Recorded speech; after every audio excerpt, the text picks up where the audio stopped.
My mother slapped the bank statement down on the kitchen table like it was evidence in a murder trial. "You owe this family," she said. My father stood behind her with his arms crossed, silent in that way he always was when he wanted someone else to do the cutting for him. My younger brother Daniel leaned against the counter with a half smile on his face, pretending to scroll through his phone. And me? I stared at the paper. Not because I was afraid, because for the first time in 29 years, I finally understood what they had been hiding. There it was, my name, my account, my signature, and a transfer I had never approved. $48,700, sent out of an account my parents swore had been empty since I was 18. That was the moment I realized my family had not just taken my money, they had built an entire version of my life around a lie. And the worst part? They were still standing there, expecting me to apologize. My mother tapped the paper with one sharp red fingernail. "Don't look so shocked, Claire. This is what family does. We help each other." I looked up slowly. Help each other? Daniel snorted. "Here we go." I turned to him. "Did you know?" He looked away a second too fast. That was answer enough. My father finally spoke. "Your brother needs this opportunity. The restaurant is expanding. We need liquidity." I almost laughed. Liquidity. That was the word he used when he wanted theft to sound professional. "You mean Daniel needs money again?" My mother's face hardened. "He is trying to build something."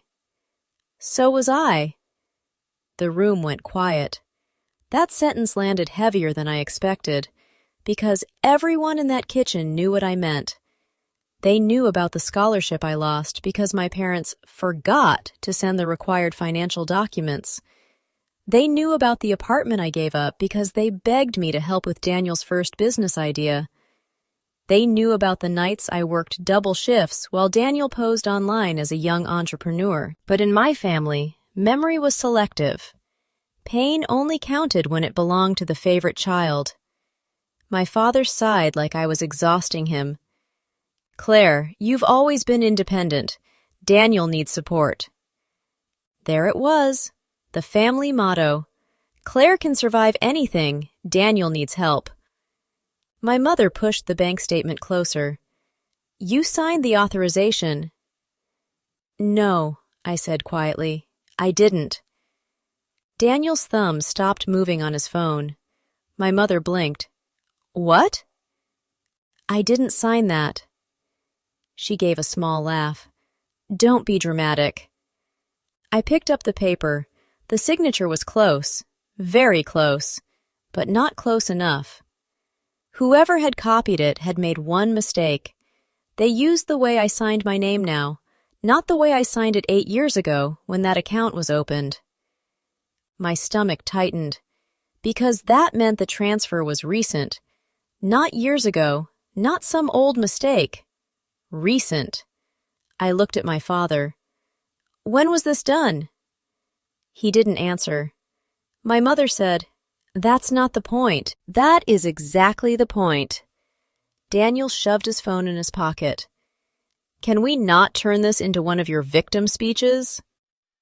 I smiled, not because anything was funny, because I had spent almost my entire life trying not to become bitter, and in that moment, I felt something colder than bitterness. Clarity.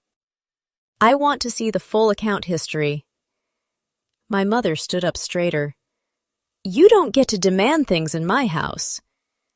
"My name is on the account." "Because we put it there." I looked at her. That sentence slipped out before she could stop it. For years, they told me the account was mine, my college savings, my emergency fund, the money my grandmother left for Claire's future. Then, when I turned 18, they told me it was gone. Bills, medical expenses, family problems, things I was too young to understand. I believed them. Of course I believed them. They were my parents. But now my mother had just said, "Because we put it there." Not Grandma, not me, we. I folded the bank statement and placed it into my purse. My father stepped forward. "Leave that." I looked at him. For the first time, he looked nervous. Not angry, nervous. And that scared me more than the money, because my father had never been afraid of hurting me. He was only afraid of being exposed. "I'm taking it," I said. Daniel moved toward the table. I didn't raise my voice. "Touch my bag and I call the police." He froze. My mother's mouth opened. "You would call the police on your own brother?" I looked at all three of them. "No," I said. "I'd call the police on whoever forged my signature." That was the first time nobody had anything to say. I walked out of that kitchen with my hands shaking so badly I could barely unlock my car. But I didn't cry. Not then. I waited until I was 3 blocks away, parked behind a closed pharmacy under a flickering streetlight, with the folded bank statement on the passenger seat. Then I broke. Not because of the money. Money can be earned again. I cried because a piece of me had still believed there was a line they would never cross. And now I knew. There had never been a line, only a price. For Daniel, that price was always my life. The next morning, I called the bank. I expected resistance. I expected forms, delays, transfers, polite voices telling me they couldn't help. Instead, after 20 minutes of verification, the woman on the phone went silent. "Ms. Bennett," she said carefully, "I need to ask you something." My fingers tightened around the mug in my hand. "Okay. Are you aware there have been multiple withdrawals from this account over the past 11 years? The room seemed to tilt. "Multiple?" "Yes." "How many?" A pause. 26. I sat down. The chair hit the floor harder than I meant it to. "Can you send me the records?" "We can provide statements, but given the age of some transactions, you may need to submit a formal request." "I'll submit whatever I need to." Another pause. Then her voice changed. Not colder, kinder. "Ms. Bennett, some of these transfers were made after you were legally an adult." I closed my eyes. That meant something. I didn't know exactly what yet, but I knew enough. "Were they authorized by me?" "I can't determine that over the phone." "But you can see signatures." "I can see scanned documents." My heart started pounding. "And?" She lowered her voice slightly. "I would recommend you speak with an attorney." That sentence stayed in the air long after the call ended. An attorney. Not customer service, not a family conversation. An attorney. For years, my parents had told me I was cold because I asked questions, ungrateful because I remembered details, selfish because I refused to keep sacrificing for Daniel. But banks don't recommend attorneys because a daughter is being dramatic. Banks recommend attorneys when paper trails start looking like crimes. I spent the next 3 hours digging through old boxes in my closet.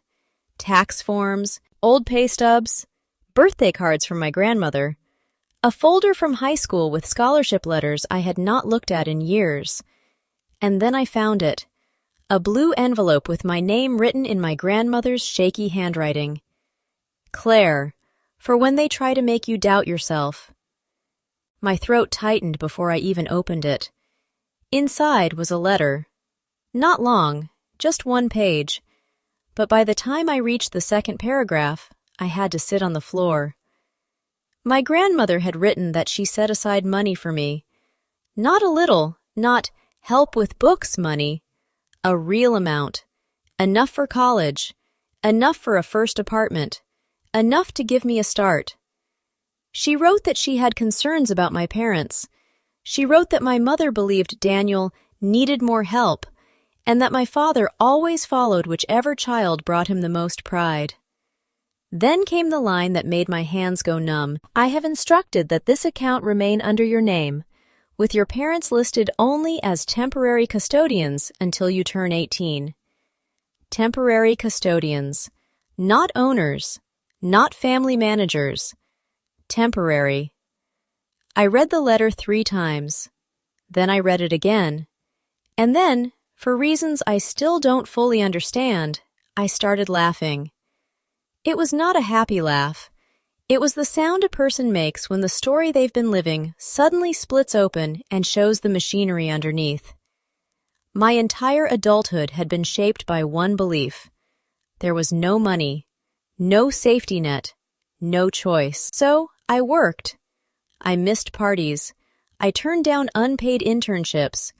I dropped out of the university I wanted and went to community college at night.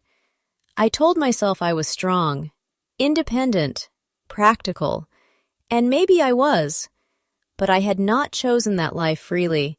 My family had chosen it for me. Then they had praised me for surviving what they caused.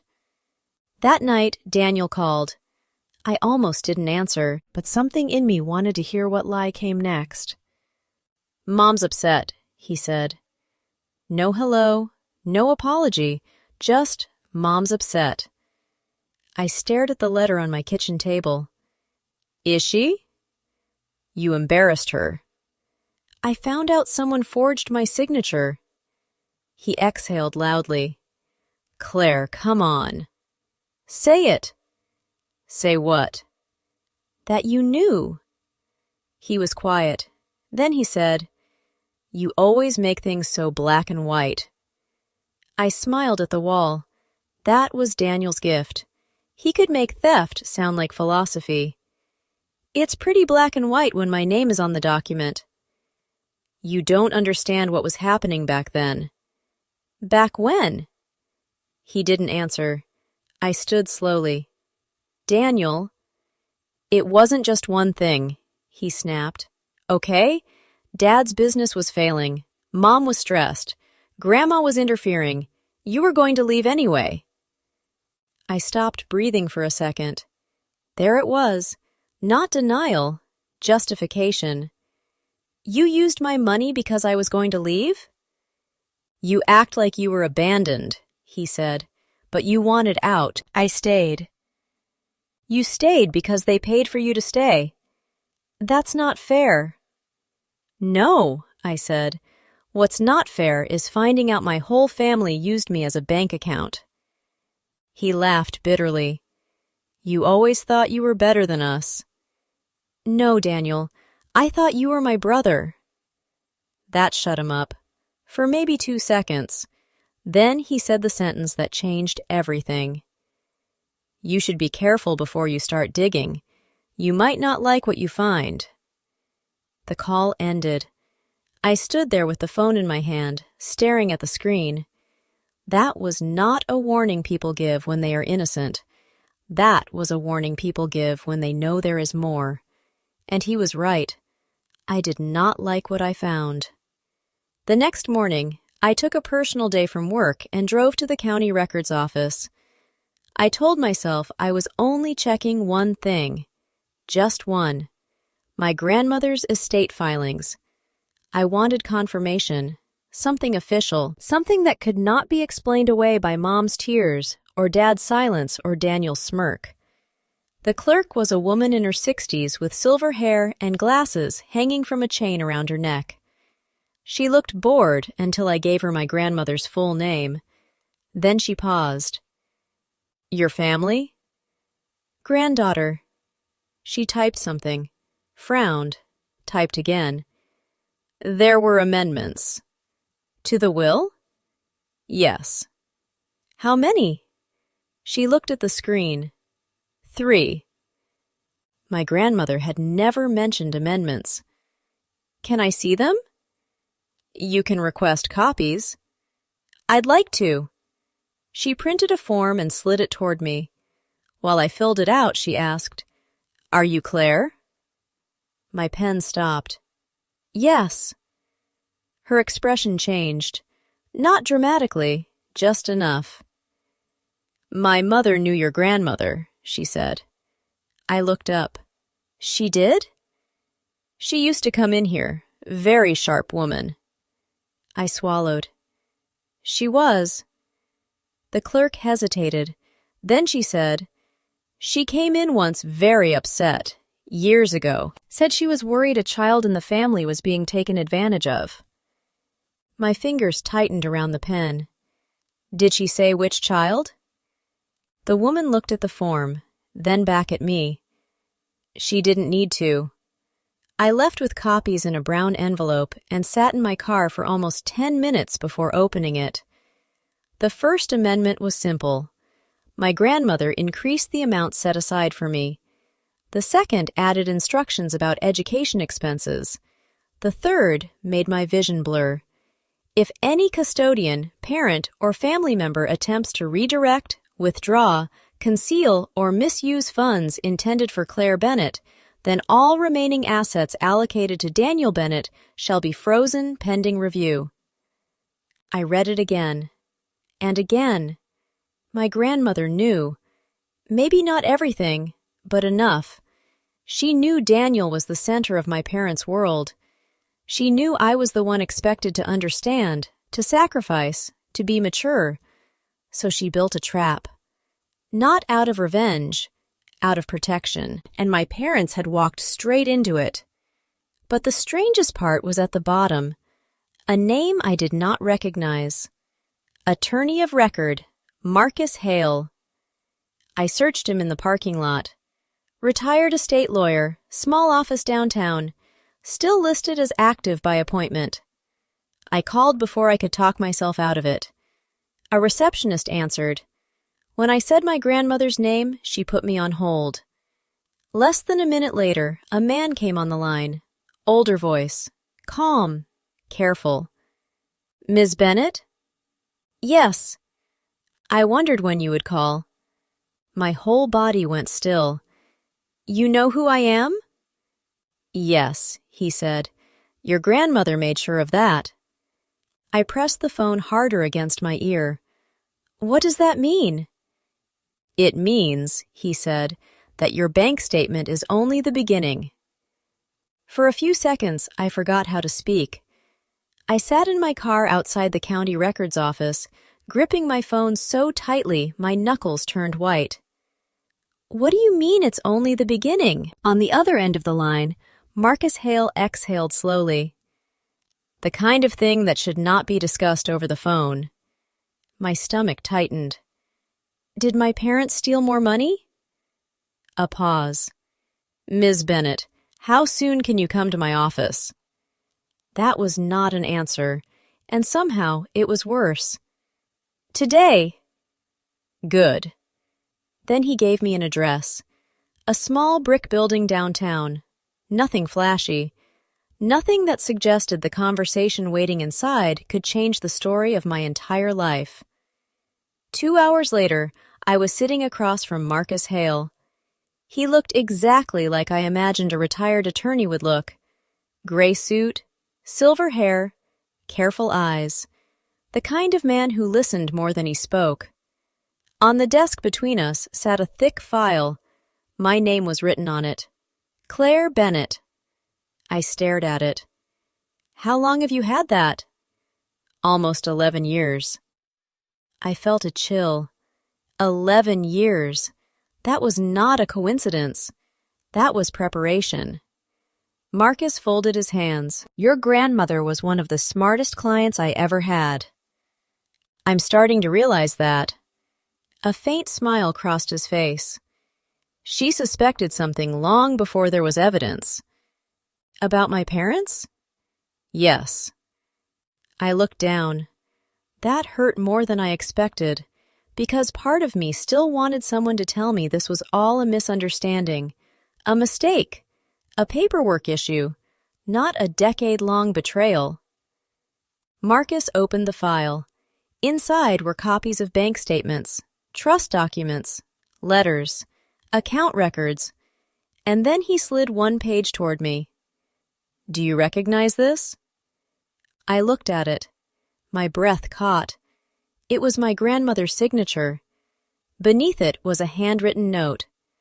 If Claire ever comes looking for answers, show her everything. Everything. Not some of it. Not the polite version. Everything. I swallowed. Show me. Marcus nodded. Then he pulled out another document. This one made my stomach drop. Trust account summary. Initial deposit, $62,000.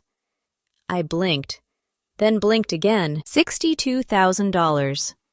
Not 12, not 15, not 20, 62. I stared at him.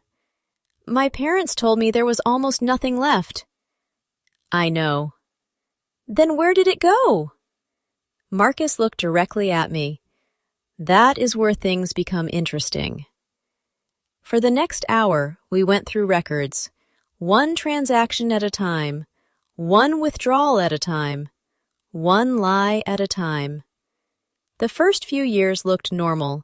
Small expenses, school-related payments, expected activity.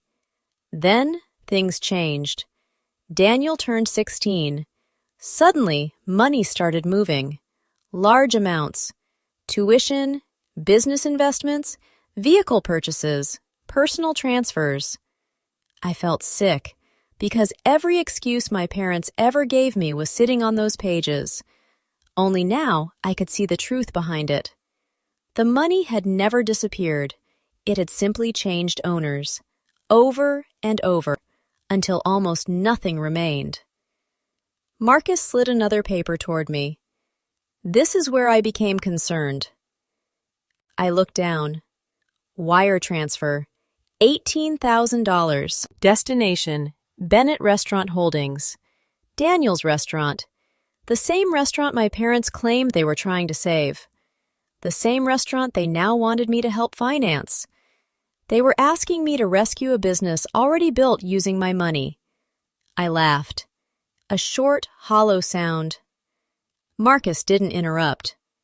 You know the worst part? What? I think they genuinely believe they did nothing wrong. His expression darkened. I believe you are correct. When I left the office, I felt different. Not stronger, not yet, just clearer. For years I had been fighting shadows. Now I had documents, evidence, facts. And facts do not care who the favorite child is. 3 days later, my mother appeared at my apartment. Unannounced, of course. She knocked exactly the way she always had. 3 quick taps, as if every door belonged to her. I opened it. She immediately looked annoyed.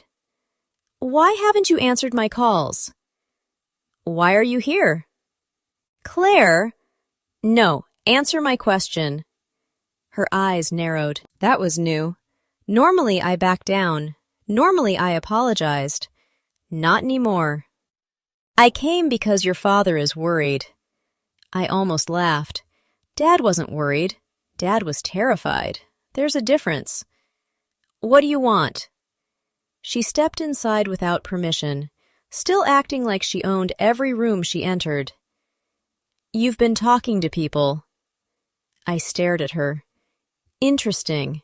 Not. How are you? Not. Can we fix this? Not. I'm sorry. The first thing she cared about was information. What people? The bank. Silence. Then, the lawyer. More silence. Her face changed, just slightly, enough. You knew there was a lawyer. She crossed her arms. Your grandmother was paranoid. No. I shook my head. She was prepared. My mother looked away. For the first time in my life, I saw uncertainty in her, a crack in the certainty she always carried. It lasted less than a second. Then it disappeared. You owe this family more than paperwork. There it was again, the phrase, you owe us. I had heard it my entire life. When I skipped vacations to save money. You owe us. When I paid for groceries. You owe us. When I helped Daniel. You owe us. When I sacrificed. You owe us. Always, always, always. I looked at her. Tell me something. What? If Grandma left the money for Daniel instead of me. She frowned. What? If it had been his account. I stepped closer. Would you have taken it? She didn't answer. And that was the answer. That night I couldn't sleep. I kept replaying the conversation, not because of what she said, because of what she didn't. No denial, no explanation, no outrage, nothing, just justification. And that realization hurt worse than any financial loss. They knew. They always knew. The next morning, another surprise arrived. An email from Marcus. Subject: Additional records. Attached were 37 pages. I opened them while drinking coffee. 3 minutes later, I nearly dropped the mug. One page contained copies of old correspondence, letters between my grandmother and my father. Most were ordinary. Then I found one, dated 12 years ago. I read it twice, then a third time, and my hands started shaking. Dad, I am concerned about repeated withdrawals. The funds belong to Claire, not Daniel, not you, not anyone else. If this continues, I will be forced to take legal action. Margaret. I stared at the screen. My father knew, not suspected, knew. 12 years ago. He had been warned. Explicitly, directly, in writing. The money belongs to Claire. Yet he kept taking it. And somehow, that discovery hurt more than everything else combined. Because I had always believed Dad was weak, passive, a follower, maybe controlled by Mom. But this letter destroyed that illusion. He wasn't a bystander. He was a participant. A week later, Marcus called. I think we should meet again. What happened? There's another issue. Of course there was. Every answer seemed to create 3 new questions. What issue?